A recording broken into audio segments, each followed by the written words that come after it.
Taming the High Cost of College, Episode 36. You have kids, they grow up, and before you know it, it's time to plan for college. Where do you start? How much is it going to cost? Will you qualify for financial aid? Should you be looking into scholarships? When will you be able to retire? What about student loans? The list of questions is never ending. The good news is, all the answers are right here. Welcome to the Taming the High Cost of College podcast. Here is your host, certified financial planner, Brad Baldridge. Hello, and welcome to Taming the High Cost of College. I'm your host, Brad Baldridge. Today we have a great interview with Joanie Connell, and she's going to talk to us today about helicopter parents and how to avoid being a helicopter parent and other great things that we need to learn about to help launch our kids into a successful college career as well as ultimately a successful professional career. As always, we have show notes available at our website at tamingthehighcostofcollege/36 for episode 36. So let's jump right into the interview. All right, today I'm sitting down with Joanie Connell. She is the author of a great new book called Flying Without a Helicopter. Welcome, Joanie. Hi, welcome to you too. Thank you very much. Hey, so tell us, the title of your book obviously is a reference to helicopter parents. So can you tell us a little bit about the topic of your book, and then we'll kind of go from there? Yeah, sure, absolutely. Well, the book deals with current trends in parenting, and a lot of that is the helicopter parent we've heard so much about in the newspaper, of highly structured, highly protective environments. And the book talks about the consequences of raising kids in those kind of environments into the workplace, and how young adults are less prepared to be successful in the workplace if they've grown up in those kind of environments. Great. Okay, so tell me a little bit about your history then. Why is it that you're writing such a book, and where did the material come from, and that kind of stuff? Well, that's a great question because it really came out of the work that I do as a consultant. And I work as a leadership development coach and organizational consultant.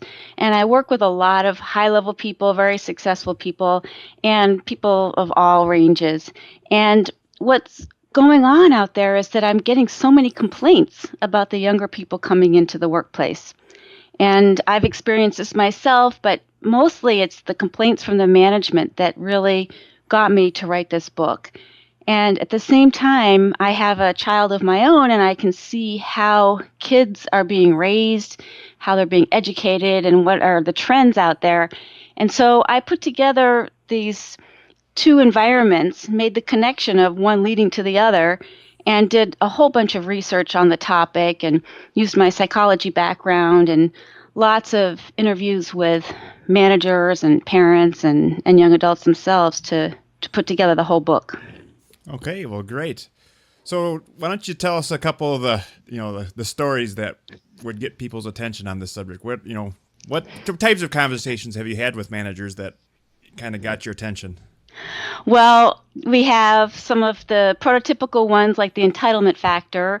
A lot of managers saying how young people come in and they're expecting to rise to the top immediately because they feel that they deserve it.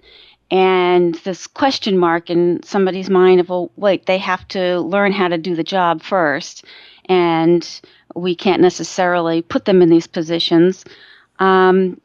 Another aspect of this is the lack of resilience. I hear this a lot from managers, that they give feedback to young employees about their performance and how to improve, and the people just start crying or quit because they can't take it, and they're not handling this constructive criticism in a way that is, you would say constructive, that would help them. Those are two of the stories. I mean, I have specifics if you want me to tell you about certain managers. Okay. Yeah, let's go into one. Okay.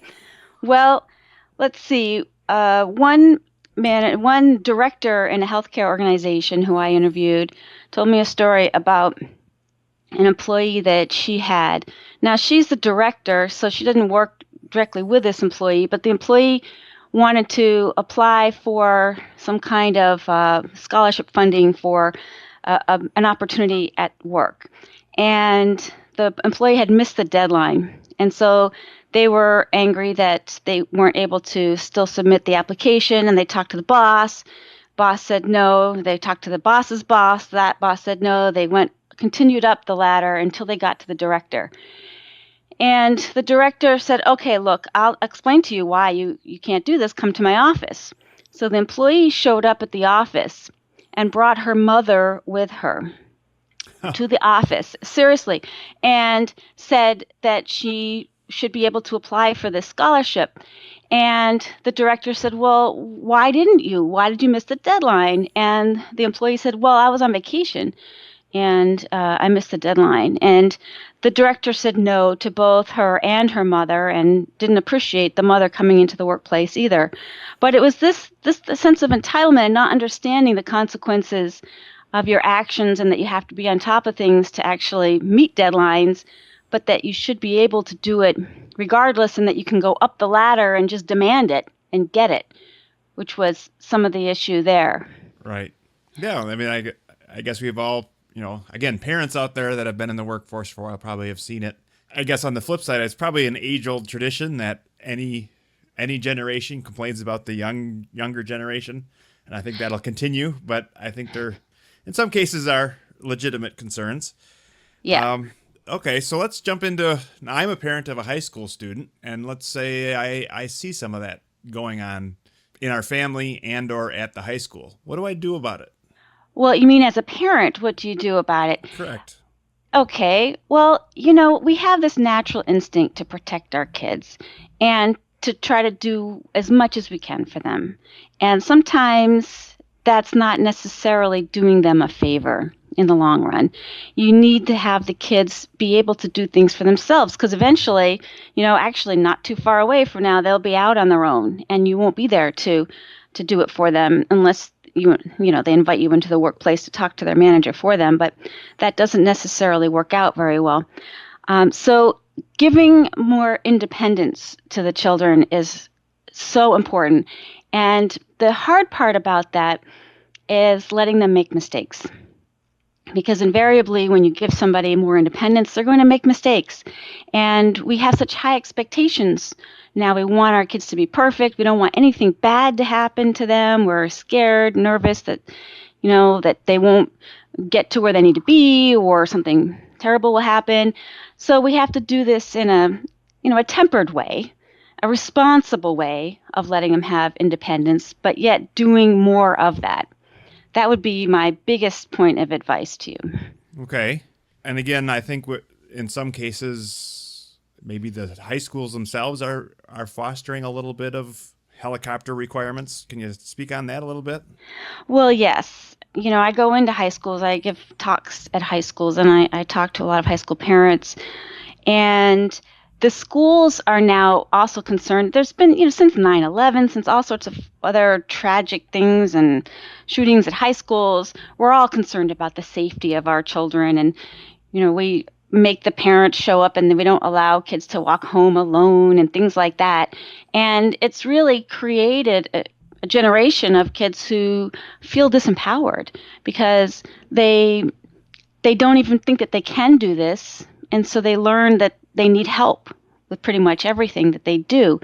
And realizing that the dangers out there are not as great as we think they are. We get a lot of this media attention to single events that happen, and finding ways to let these kids be more independent in their comings and goings, but as well with their homework and other projects that they have to do at school, is a way to let them develop those skills that they need to be able to take care of themselves. Right. I mean, I see this. I have a 6th grader at home, and I guess what I'm seeing is at 6th grade, I'm of the opinion that if he doesn't do his homework, it's not my problem. It's the teacher's problem and or the student's problem. And, they need to learn how to deal with it together. Yet it seems like the teachers spend a lot of time sending me emails that I'm supposed to look on a website and figure out if their homework has been done or not. And it's like, well, no, I don't think that's what I want to be doing, because that's, again, if he doesn't do it, he needs to pay the consequences. Yeah, that's a really good point. that is, the schools are putting everything online to allow the parents to monitor it. And we have a lot of parents who want to do that. And those would be some of the helicopters or the lawnmower parents, too. They're trying to pave the way for their kids. And pushing back on that and perhaps, putting the information available to the students to monitor their own homework. But bringing the parents in is disempowering the children in the end, yes. Right. Okay. Again, is there strategies that you've seen that have been effective for kind of dealing with this in let's say I have college kids now, what do you do and say, well, okay, you're going to be on your own. How do we undo what we may have done or train them to be independent? Yeah. Well, what I do is try to coach rather than do something for the person, right? Coaching, we do this in the workplace a lot, is helping a person figure out how to solve the problem on their own. Maybe with some guidance, maybe with some help if they need it, but talking through the problems that they might have. I've actually have somebody that their child went off to college and they're in a panic because they didn't have quarters for the washing machine. And they wanted mom to send quarters to the washing machine for the washing machine. And the mom was just so surprised, like, well, I gave you money, can't you get your own quarters? And so it's things like this where you talk through, well, how would you get quarters? What would you do? I mean, there are a lot bigger problems than that, like you're failing English. Well, how are you going to fix that? And have the student try to solve these problems rather than calling you for help at every moment along the way. Okay. So, and again, what is there any strategies involved with that as far as how you coach or what's effective coaching? And well, coaching in this regard would be asking the right questions instead of providing the answers. A kid will come to mom or dad and say, I don't know how to do this homework. And the parent will say, oh, okay, here's how you do it. That's not a way to help the kid learn how to do it on their own. The parent might say instead, well, how do you think you should do it? And what have you tried? What's working out here? Did you read the assignment, the reading that helps prepare you for this? What resources might you need to look at to find the answers to this problem that you need to solve? Things like that. If they're stuck, instead of asking mom or dad to talk to the teacher, say, well, have you tried talking to the teacher yet? What did the teacher say? What could you ask the teacher? Well, I don't know how to ask the teacher. Well, here are some questions we might think about, and what you could say to the teacher. So it's helping the person take care of their own problem rather than saying, okay, I'll take care of it for you, or here's how you do it. Right. Okay, well, let's change subjects a little bit. I noticed you had a big chapter in your book on building resilience. Yes. First of all, what does that mean? And then what are some, expand a little bit on that for us. Okay. Well, resilience is about staying strong and positive pretty much no matter what comes at you. And part of that is when we run into problems and barriers, are we able to solve these problems and stay positive? And part of it is, well, when we do make mistakes and run into problems, are we able to pick ourselves back up and continue on? Now, how do you build resilience? I've been at this for a very long time, and I really don't see a way to simulate building resilience except for actually getting through some hard times on your own. And that means making the mistakes, that means dealing with challenges, that means, falling down, hurting yourself, getting through the pain and picking yourself back up and staying positive. Nobody can do that for you. And in the workplace, this is what's a big problem, is that people aren't as resilient as they used to be. they're afraid to make mistakes because they haven't made them in the past. They've been protected against making mistakes. They don't know how to recover from mistakes once they do make them. And they're not as able to take critical feedback or difficult situations or even unpleasant ones. A lot of younger people are in the workplace saying, I don't like this job. It's not fun. It's boring. It's something rather. And being resilient is being able to stay positive even in those situations. Right. Yeah, I mean, I think I've seen it again where on the resilient side of things is letting your kids fail at something just so that they can go through the process and learn about it versus saving them and doing it on something that's a little more controlled. Instead of having them fail, I don't know, at the first endeavors with drinking and driving, which obviously is not something you want to be dealing with. Let them fail at not having their homework done and missing recess when they're in sixth grade or I guess not sixth, maybe fourth grade. Right. Or, getting a poor grade in fifth or sixth grade because of, their actions or inactions and kind of letting the chips fall. And then I guess in my case, I think you may need to work with the teachers because, again, it seems like they're trying to push this back on us more than they should. But I guess that's something that I have heard in the past. Yeah, well, there is a little bit of a blame game going on. And it's not just a blame game, it's also just a shifting of responsibility. But in terms of trying to get, and the areas that I'm dealing with and trying to deal with, there's so much pressure to succeed for these kids. And it's the colleges will tell you, oh, it's the parents. The parents will tell you it's the colleges. The high schools will tell you it's the colleges. The parents will tell you it's the high schools. Everyone's telling you that everybody else is the problem.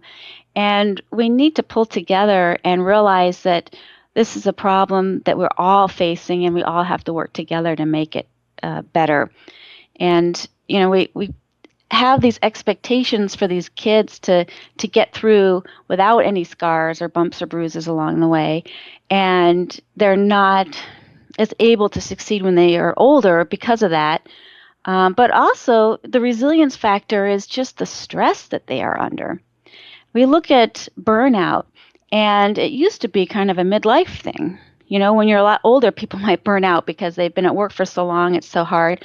We're finding burnout to come up in college, we're finding it in high school, and we're finding it among 20-somethings at work as well. And it's because these folks have been under so much pressure since they're little tiny babies to be successful and to achieve levels of perfection and at school and at home in sports and music and all sorts of areas, that they don't have time just to be kids and make these mistakes and enjoy life. Right. And I agree with that, but I guess here's and I guess I'm looking for an opinion here. Yep. But I guess the flip side of it is the competition is doing it. And right. That's, it's that never ending, and again, another example that I had with my son, I think it was about third or fourth grade.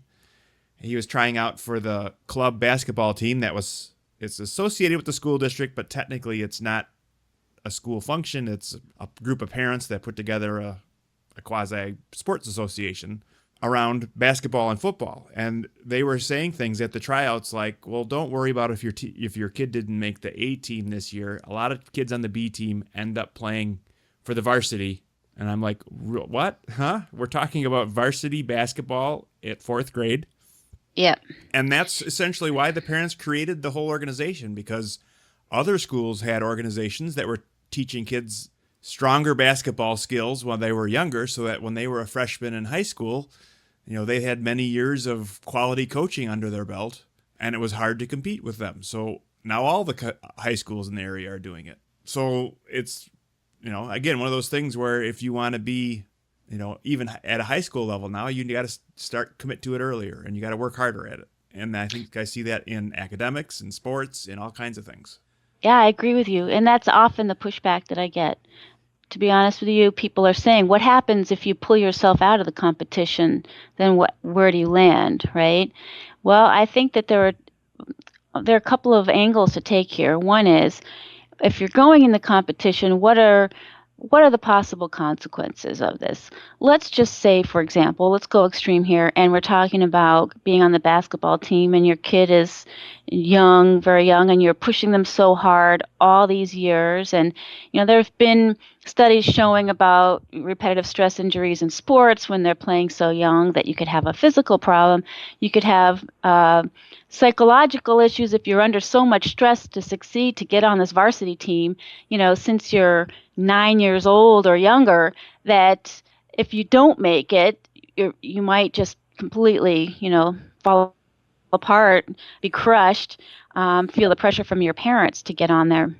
Right. So part of it is, what are you doing to the kids to compete in this area? Is it worth it? Maybe it is. Maybe for some kids it really is. Maybe some kids are just really talented and they should be competing in this area. Maybe for other kids it's not necessary. It's really just not the way to go. The other thing is, it's not just about keeping up with the competition. It's maybe making a statement to everybody around you. And it's hard to be among the first people to step out and say, hey, you know what? My kid's going to play basketball and do it in a recreational league and have fun with this and not have to be on the varsity team at school if that's what it takes to be on varsity. It's just not worth it. But maybe other people will follow suit and say, you know what, maybe we are pushing these kids too hard and we should back off. That's not the way we grew up, and we all were very successful people in the end, whether we made millions or had a good life or whatever it is we're doing. Right. And I think maybe we can make a distinction, too, of whether it's the parents that are doing the pushing or the kids. I mean, I have seen, in my consulting with families, there's a lot of students out there that are extremely self-motivated, and they're the ones that are pushing. And the parents are trying to slow them down and aren't very successful. But I think there's driven kids out there, and there's also parents, kids that are receiving their motivation because the parents are pushing so hard. Right. And there's a difference there. If a kid really wants to do something, yeah, absolutely. Let's go with their motivation. Yet let's also guide them in a healthy way of, following through on their motivation too. Okay, great. So another chapter you mentioned here is developing independence. And I think that's something that colleges like to see as well as employers. And I guess, can you speak to that a little bit about what your discoveries were there? Yes. Okay. Well, it's interesting. I just actually had the book release party this last weekend, and Jim Blackburn was there, and he's the person who wrote the foreword to the book. And he is a retired academic who worked in admissions and enrollment at the California State University system for pretty much his career. And he had some really interesting comments about independence and talking about how it's become such a challenge for the folks in the admissions office and for professors now who have so much involvement from the parents that they actually have to try to separate the parents from the children, or the students, I guess you'd say young adults at that point, when they enter college. And this isn't true just with the state system. I've seen this at UCLA and other places. They're developing orientation programs that include programs for the parents to help them realize they need to let their kids become independent and take care of themselves and choose their own classes and make decisions on what they're going to eat that day, things like that. And so part of it is the parents having to separate themselves, and then the other part is empowering the young people to feel that they can make these kinds of decisions and not be tethered by cell phones to their parents for questions.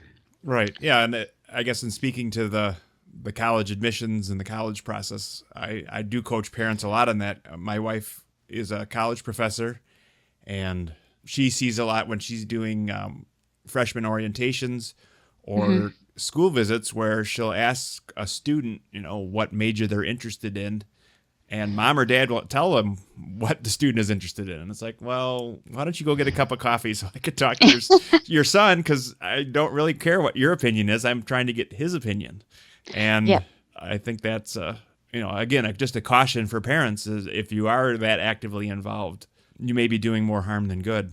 Yeah, over the long term. Yeah, absolutely. Okay, so how does independence then translate into the workplace, kind of the longer view? Okay, that's, what happens at work is that managers will give people projects to work on. And then the younger employees will come back and want specific directions on how to do something at every step of the way. I mean, I've experienced this myself as well as through consulting. And it can be really time consuming for managers to have to give so much direction. And they are stymied at why these people aren't able to just come up with the next steps on their own, or that they wouldn't give it a try and then come back with a product and see if they did it right. And so building the independence is learning how to take the initiative, how to solve problems, be creative, and also be willing to take a stab at something and perhaps not do the best job and get some guidance on how to fix it. And in terms of when people are younger, this is the students are growing up in such a structured environment now. They're put in programs to learn how to do art, programs to learn how to do, pretty much everything, so that they don't figure it out on their own. And so maybe taking away some of the structure on raising these kids and telling them how to do something and letting them try to figure it out is a way to prepare them for having to do that when they get to the workplace. Great. Yes, absolutely. If, again, going back to the kind of the parents again, because that's, mostly who would be listening. The other idea that you mentioned here is fostering creativity and scheduled versus unscheduled. And what's your opinion about I have school till 3, I've got sports till 4:30, I've got violin lessons at 6 till 6:30, I've got dinner from 6:30 to 8, and at 8:40 I do my homework till midnight, and then I go to bed and I repeat, which we hear a lot about. Any thoughts on that? Yeah, well, I have lots of thoughts on that, but I'll curtail my opinions here to one, that creativity doesn't really happen when you need it to happen often. It happens in an unscheduled way. It happens when you're often just having some downtime, you're sleeping, you wake up in the middle of the night with a great idea, you're taking a walk and thinking about things, and it suddenly bubbles to the top. It's not where you can do it at 8:40 and say, I have to have a creative breakthrough on my homework assignment to get an A on this project. So when we schedule ourselves so much, now this isn't just for students, this is for people at work as well. When we schedule ourselves so much, we don't allow our minds to just wander and make those connections. There's a lot of research on this by people in the area of creativity, that we need to have that time. We need to have flow, as you might call it, or other times just to be off and let the synthesis take place. So when we schedule ourselves so much, either at work or and as children, we're not allowing ourselves to have those opportunities. It's also just a matter of keeping up the resilience, and when we have situations, if we don't have to actually solve problems, we don't get experience doing that. When I was a kid, I think a lot of us who are parents now heard this: "Mommy, I'm bored, and parents would say, well, go find something to do. These days, it's more like we don't want a kid to be bored. We don't want the kid to waste time doing nothing, because we don't think that's an educational opportunity for the child. And what we're missing out on is the fact that when a kid is bored and has nothing going on, they come up with something. And usually it's even better than something we could have come up for them. And so having that opportunity just to fend for yourself and think of something to do, or solve a problem, or, find a way to entertain yourself and be creative, is something that we're losing touch with in our busy, electronic society today. Right. Absolutely. And when you start speaking of creativity, for me, a lot of times things kind of click for me in the shower for some reason. Yeah. And I find that interesting. And then I was reading an article about an author who said that things clicked for her when she was in the bathtub. So she made comments like, well, when I was writing my book, I was in the bathtub 2 or 3 times a day sometimes. That's great. Like, well, if that's what works, I guess you can do what works if you need to. So I guess we've learned a lot about some of your research and information in the book, and I guess I want to talk specifically about what else the book might have and where people can get the book and some of those things. Sure. Yeah, absolutely. The book is really new. It's out on the internet, like on Amazon and Barnes and Noble and CEO, 1-800-CEO. It's taking a while to get out into actual bookstores, but it will be available soon in bookstores. But most people tend to shop online these days, and it's readily available there. And let's see, broader things about the book. It's written for a broad audience, as I said, which I think if you read the whole book, you really get the sense that we all have to work on this together to make a change, but it also has specifics for each audience, meaning the parents, educators, managers, and the young adults themselves. And it's really a guide looking at how to improve in certain areas. And I focus on 5. This imperfection issue, accepting imperfection, building resilience, developing independence, and also talking about communication skills. We haven't really talked about that today, and fostering creativity. And those are 5 different areas that are critical to success in the workplace that we don't often talk about. We're so focused on academics that we need to think about these other life skills that'll actually help us get through the hard times and the challenging economy and problems that come up when the competition takes over your company, things like that. So it's focusing on some of these life skills to help us succeed at work. Right. And then the last part of your book, part 3, is titled Exercises. So I'm assuming there's some things that people can actually do there to work on some of this. Yeah, it's a really applied book that there are exercises for each chapter and give you things to think about, and as well as actions to take that are really simple things you can do right as you're reading the book and over the long term as well. And they are exercises that people can do at any age. So it's for people who want to either help their kids, help themselves, or people they know. All right. Well, that was a great information about your book, and I am going to read it in more detail. I have it on my Kindle now, so I am going to read it, in more detail when I get a chance over the next week or so. But I think there's a lot of great information. If somebody wants to get a hold of you, how can they reach you if they need to? Well, the best place to reach me is the website for my consulting firm, which is Flexible Work Solutions. And the website is www.flexibleworksolutions.com. You can find information on the book, information on how to contact me, and there's a blog there too that has more information about what I do and how to expand from ideas in the book as well. Well, great. Well, I wish you great success with this book. And like I said, I think it's very timely and very applicable for parents of high school kids that are dealing with college and parents of college kids and young adults as well. So I appreciate you spending the effort and putting your thoughts on paper, because I know how hard that can be. Well, thank you. Thanks a lot, Brad. And we'll talk to you again soon, I'm sure. Okay. All right. Bye-bye. Bye. All right. That's all we have for today. I hope you enjoyed the interview with Joanie. As I mentioned at the top of the show, we do offer show notes where we have links to all the materials that were discussed during this episode.